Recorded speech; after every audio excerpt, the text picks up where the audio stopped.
Hi, today I want to talk about long-term COVID. In short, they call it long COVID. I contracted it in 2020 in the very beginning when it hit Europe. But to give you some context, the beginning of that year, I got married, I got my first grandchild, I celebrated 3 years sobriety. I was playing sports between 3 and 5 times a week, like a four average, so I was in a physical, really good state. And I got a promotion. So I was in an absolute flow state up until March. And then my life turned to an absolute nightmare. Picture this. You're lying on a couch with extreme shortness of breath and your lungs are on fire. It hurts. You got chest pain. You're dizzy, you got massive headaches, and with the minimum of exertion, like talking for a few minutes or focusing on something like even watching TV or trying to read something, you get extremely dizzy. You got to close your eyes and be in black. You don't want to hear nothing. Everything needs to be dark, without noise, completely silent, and then that takes about between 15 to 30 minutes to fade away. Can you imagine that? Horrible. So fast forward 3 months, and when breathing became at its most difficult for me, I mean, I basically couldn't do more in one sentence, was 2 to 3 words, and then I had to catch my breath. And this was sitting down or lying down. This was not even moving around. So I called a physician, and this was the period where we were not allowed to leave the house. You had to stay in lockdown. But because it was so severe, they said, okay, we will send you to a specific location, specific time, and you need to be brought there. And do you have the help? Yes, I do. I'm not alone. My wife can bring me by car. And I was seen by 2 physicians in a hazmat suit, full hazmat suit, completely closed. And they did some testing, and they could see that I looked really bad. I looked rough and I sounded horrible, but my vital signs were still too good. And I had the fact that I had help at home and I was being looked after. I mean, I was being fed, and I had everything that I needed. They didn't want to send me to the hospital.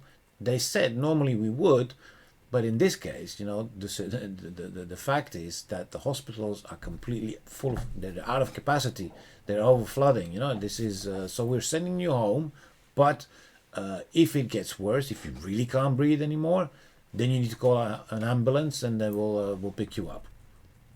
And this was around the same time that they started to test. Like I said before, you were not allowed to leave the house, not even to go to the physician, because there was nothing they could do for you anyway. But then finally we could come in to do a test. And what do you know? It was negative. Now, I need to say that in those days, it was still, the tests were not conclusive yet, and they didn't know. It was the initial tests they had, which were quite flawed because there was a lot of false positive, positive negative. I mean, it wasn't conclusive. But for me, it would have helped me if it would have said clearly, like, yes, you have or you had COVID. Because in my surroundings, it was very simply put, it's just a flu. I mean, this COVID is a flu. There's nothing serious. I mean, you have it a little bit worse in your lungs. With your asthma, it must be something else then. Or it's just, like a lung, it's COPD or whatever. I needed that somebody would tell me, like, it is this, and okay, for the moment we don't have medication yet, but we're working on it, and that will be fine. But that was not the case. So it was very frustrating to hear that I didn't have COVID. Having said that, all the physicians that I did see, because I started to go to a lung physician in a hospital and see other physicians, and they were all saying, like, with what you're describing and what we know so far, this must be COVID. Which helped a little, but not too much. Because again, my surroundings, they said, oh, but if you were tested, it was negative, then you have something else. Then it must be a depression, or it must be, a burnout, or stuff like that. No, again, my lungs were on fire. I was dizzy. I couldn't exert myself at all. But then again, some of these symptoms you also see in a burnout. So that didn't make it easier for me. That for me was a very difficult period. So after 4 months and a half, I decided I had to try and do something about this, like see if I can get better by pushing myself a little. And I decided to try and reintegrate into work. Online only, of course, because physically I was incapable of traveling to the office and spend time there. Because the thing I had to do was like, I would do a couple of emails, lie down, do a phone call, lie down, do a short video call, lie down. It was a nightmare, but I kept pushing, and because also, I was already 4 or 5 months ill, and it wasn't getting any better. So and there was no certainty, or like, again, my environment was what that was crucial for me. Is they kept telling me like, no, it's something else, it's in your head, you need to find a way, and blah blah blah. At that time, I was also already help from psychologists, because you want to look at it from all angles. If it's not proven that it's a bug that sidelines you, or the problems of the lungs with my asthma and this COVID on top of it, then if it's a mental thing, go talk to a psychologist or do this. So I was trying from different angles. I also had an ergotherapist, somebody that measures or helps you with energy management. And also in those periods, they didn't know that much yet about this COVID. Like, it was thought, if you get help from an ergotherapist, and you also see physiotherapists, which I also tried, to see if they could help me in getting more mobile. But whatever I was engaging in, everything I was doing, it was pushing myself. So what was the result? Is that by December, so that's then 8 months in, I crashed completely. The very simple basic tasks of prioritizing in the morning your calendar, like, okay, I've got these things that I would like or should do. I couldn't do that anymore. So I started to even get panic attacks, because physically I was unable to do it, and then mentally that was also battering me, like, oh, you're a loser, you're you're no good, you will never get better.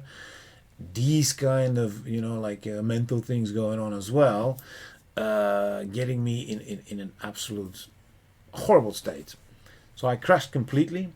I had to call in sick, say like, okay guys, I need to take 100% sick leave.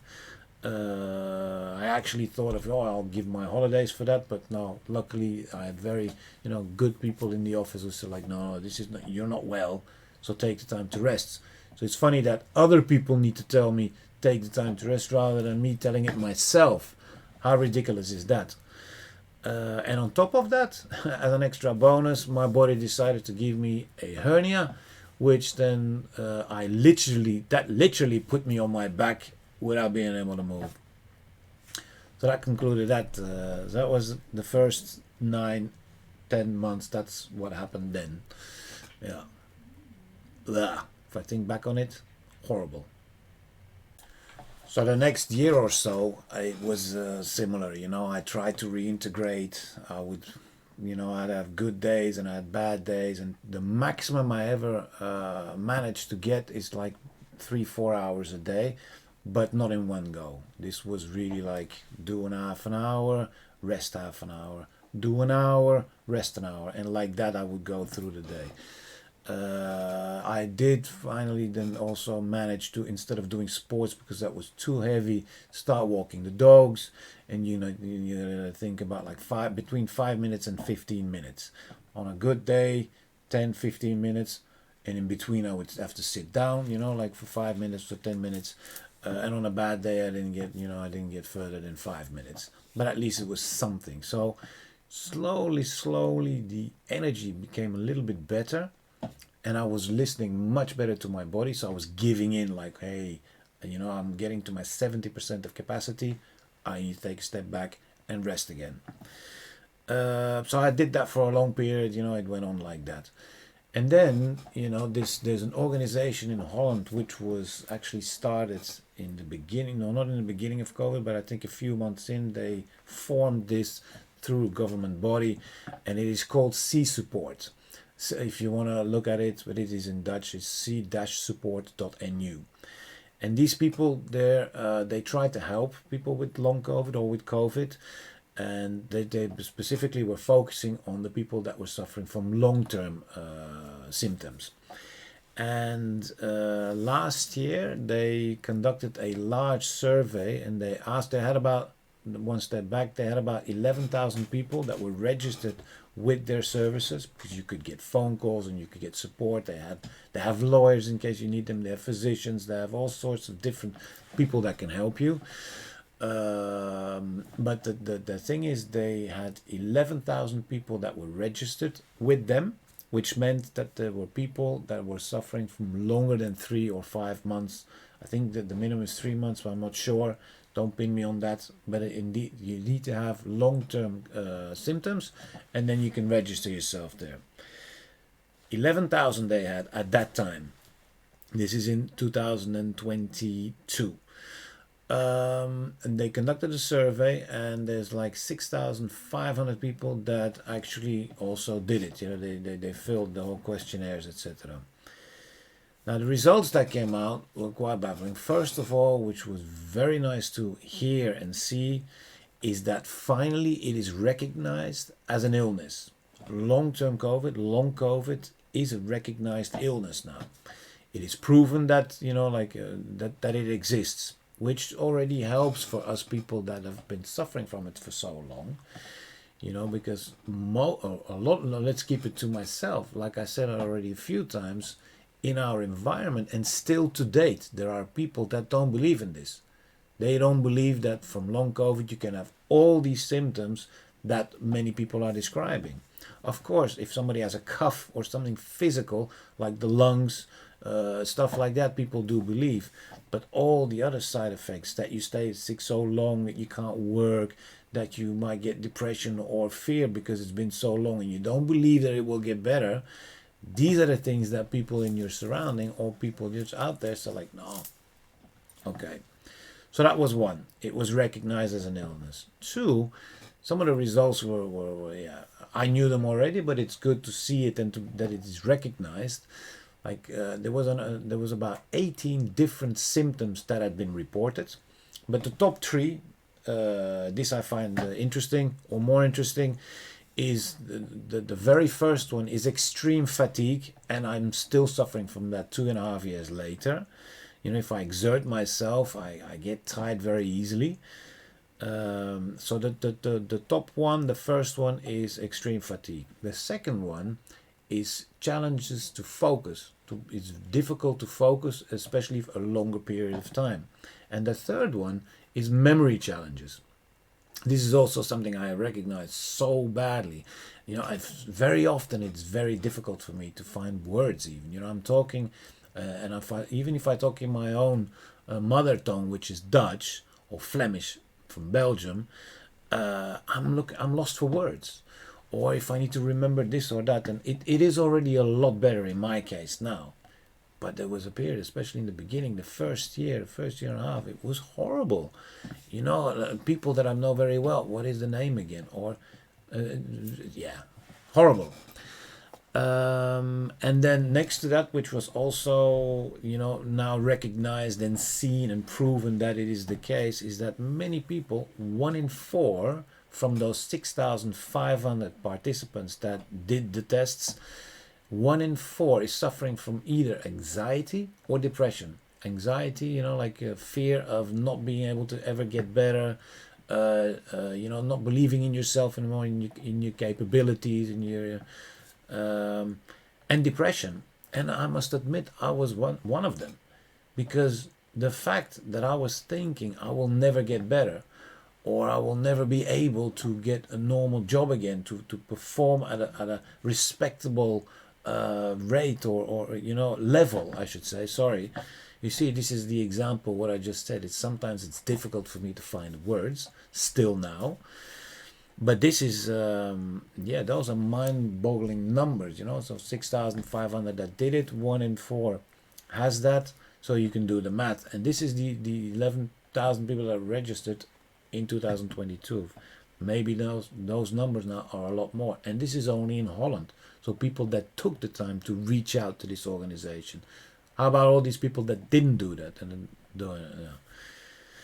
So that was that. So happy about the recognition, finally. I haven't worked the last few months anymore because I decided I wanted to really focus 100% on my recovery. And that has helped me a lot. I can honestly say that mentally and physically I start to feel better.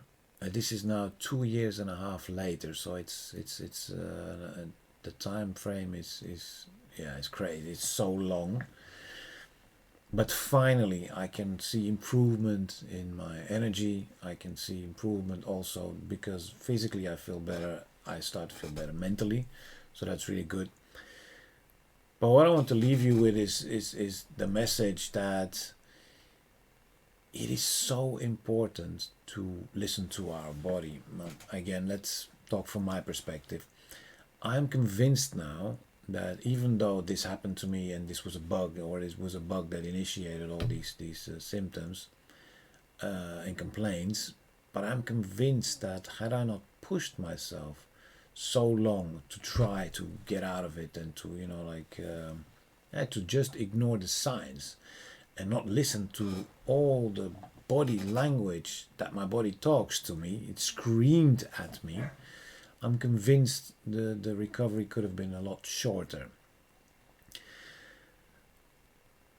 I talk a few languages. I'm very proud to say that. But if there's one language that I really had to learn to speak or to understand, was the language that my body speaks and talks to me. So many signs, and that's why I like to end with what I was saying, that now the last few months I start feeling better is because I'm really really listening. If I do something, if I endeavor something, from the moment I feel, hey, it was good that I was able to do this, but now I'm getting tired, okay, let's rest a little bit. Let's not push, definitely not push.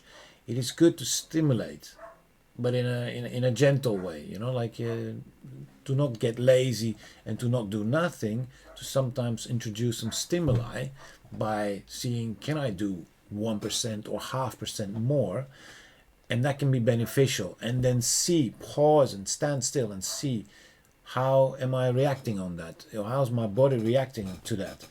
And then when I see that, yeah, that was good, I can try that again and again, and then, and then after a while only, then decide to introduce a little bit more. And that's much more helpful and much more mindful than what I was doing. This always having to think, I need to be better, I need to be stronger, I need to be, and I don't want to be weak and soft. If I do this, or if I don't do that, then I am. No, this I can finally say I all left that behind. And I'm sure this is something that will, I'll have to be mindful for the rest of my life on those things. But so I have a question for you. Are you listening to your body? Are you really listening to your body? Ciao.